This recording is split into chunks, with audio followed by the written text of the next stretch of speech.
On this week's show, we spotlight Black History Month, profile science master Darcy Brewer, meet dancers from Afrobeats and Nachale, and take you to Big Red Squash Nationals. Lawrenceville's 10-minute newscast begins right now. From the studios inside the Lawrenceville School's historic Pop Hall, this is L10 with Aidan Duffy. Hello and welcome to this week's show. On Thursday at school meeting, Lawrenceville's 12th annual Trashin' Show took center stage. Capping off the school community's Eco-Awareness Month, Sustainuary, house sustainability representatives worked with members of their houses to design fashion made entirely from recycled items. This year's Trashin' Show champion was Kirby House. On February 10th, Big Red Robotics emerged victorious after an intense battle of brains, bolts, and robots at the New Jersey Southern League Championship.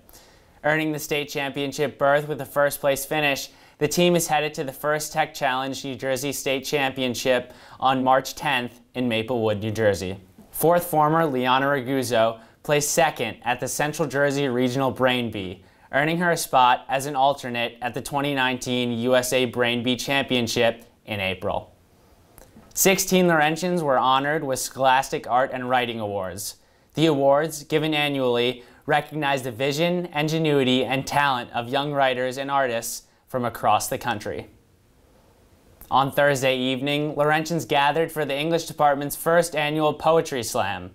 Participants performed personal pieces, poems written by other students, and works published by professional writers. Every February, the Lawrenceville community celebrates Black History Month. This year, L10 talked with faculty and members of Lawrenceville's Alliance of Black Cultures Club about the importance of Black History Month, ways to participate in activities, and the comfort of affinity groups on campus.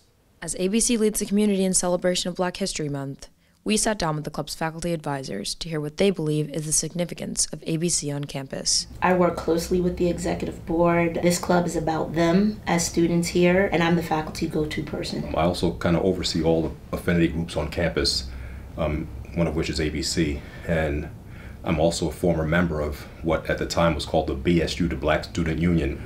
One of the things that is important about ABC and other affinity groups similar to it is that they provide, I think, two different things. One of them is they provide a space on campus for students to come and talk about issues that pertain solely to them.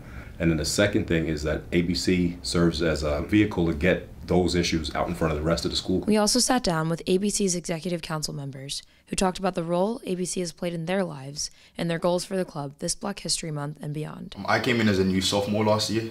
So as a new sophomore, there are some challenges you do have with adjusting to the Lawrenceville community and finding that solid group of friends. Immediately, I was very much welcomed into the Alliance of Black Cultures, and I felt very, very comfortable amongst the community and the family, as we like to call ourselves. People see ABC as just like a group where Black people can talk about issues that are prominent to the community. And it is that in a lot of ways. But as I moved through the years being a part of this group, I also saw it as a way to include people outside of our community in the conversation about issues prominent to our community and brainstorm ways to alleviate those issues. Like I said, it used to be the Black Student Union, and I think that kind of meant it was for Black students only. ABC is for students who are interested in Black culture. There is this kind of taboo about talking about affinity spaces, and people that aren't a part of these clubs don't want to just waltz in and assume things about the club. But I think it's very important that there is that transparency and people want to get involved and learn more. You seem to have no problem learning about European history or Asian history. And I feel the Black history is an extension of the histories. So there's no reason that people should feel alienated when it comes to Black history. They should feel welcomed and in some cases potentially intrigued. We'll be hosting different events on campus, hoping that more students on campus will be able to get involved and know that it's a community for all, not just for one. The first in our series of faculty profiles, we sat down with science master and inventor Darcy Brewer. Known for his creative interdisciplinary approach to teaching, we find out why he finds the Lawrenceville learning community so powerful. My name's Darcy Brewer. I'm a science teacher here at the school, and I also teach an interdisciplinary course on water and humanity. I grew up in Toronto, playing hockey, and then studying chemistry. And then I got to work with a Nobel Prize winning chemist in England, the guy that discovered buckyballs. My high school chemistry teacher was my favorite teacher. I mean, I went to a Catholic school growing up. Every morning they would, do the Our Father, and then they would do O Canada, and my chemistry teacher shut that off and read from us 2 pages from Khalil Gibran's The Prophet. And then we would go about doing scientific inquiry, and I just fell in love with chemistry and the making of things. And I guess that's where my passion really lies, is synthesizing new stuff and coming up with new solutions, things that matter, so to speak. I have a couple of patents. One of them deals with what's called a self-cooling can. I developed a way that you can put a sleeve of what's called hydrofluorocarbon 134A and CO2, and it expands supercritically to self-cool the can from room temperature to about 5 degrees Celsius in about 45 seconds. The best thing, I guess, that I get out of this job is I get to work with probably the best teachers in the country. Whether it's, the history teacher or, talking with Rev about religion and philosophy, or talking with Mr. Kearney about economics and hanging out and doing that stuff. There's a place that used to exist in Athens called the Lyceum, and Aristotle and Plato and all them were there, and they just sat around on steps and talked. That was sort of the first Harkness thing, and Lawrenceville is probably the best experience I've ever had of that. And with Dr. Laws and Mr. Murray and all them, and all the professional development that I get through this school, I couldn't be happier. I love the kids. The kids sort of, I don't know, tolerate me, especially my jokes. But yeah, it's fun. I don't plan on doing much else.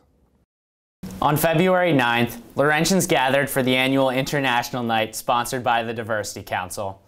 L10 went behind the scenes with dance companies Afrobeats and Nachale ahead of their International Night performances.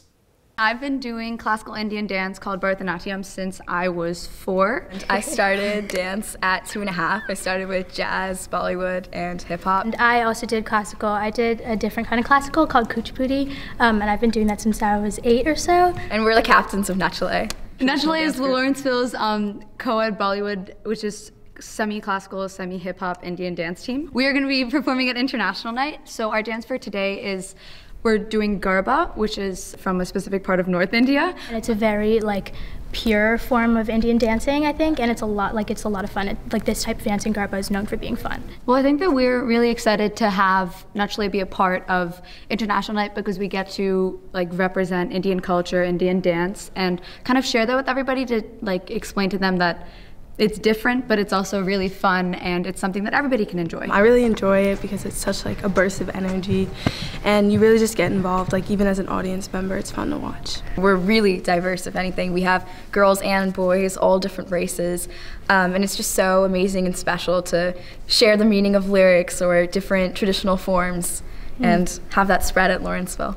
I am the co-president of Afrobeats. I was born here in America, but my parents were born in Ghana, and I was raised around a lot of that culture. Ever since I was a child, I've kind of just been drawn to dance. The dance itself features a lot of different dance moves that are from Nigeria and a part of West African culture. I've known this song for a pretty long time, so it's fun to dance to stuff that I know, and I know what it's saying and stuff. I feel dance is an easy way to share different cultures, especially cultures that you're unable to understand. There are a lot of people that actually are interested in African dance, or just want to explore new culture, and dancing is definitely the best way to do so. Anybody can bop their head to it, even if you don't have the moves down, you will like it, you will enjoy it. When you see it, you're going to want to move, but it's going to be pretty hype, and we're excited. Finally tonight, correspondent Andrew Tokarski takes us along as Big Red Squash battles schools from across the country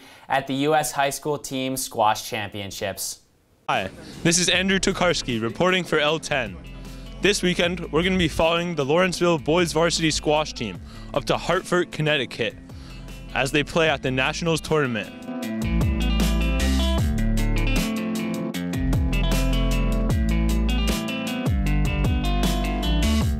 So we just got in.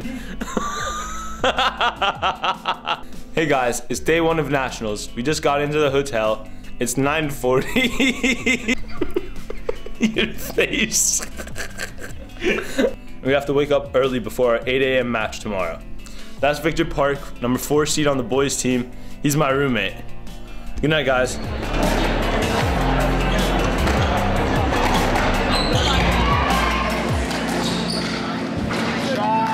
So Christian, you're definitely the MVP in today's match against the Potomac School. You're down 2-0 and then you came back and won. What was going through your head during that match? Well, those first 2 games, they were pretty rough. I don't know, I was playing pretty bad. Then I decided to play good and I won. Hey guys, it's day 3 of nationals. It's 6 a.m. right now. We just woke up. It's time before our 8 a.m. match against the Hopkins School. But I still think that we can go out there and put our best foot forward.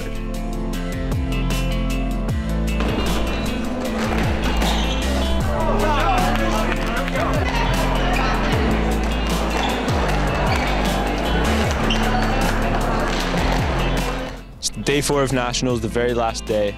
Today we played Nobles and we lost 4-3, but it was a very close match, well fought on both parts. We wound up getting 6th place overall. Congrats to the team.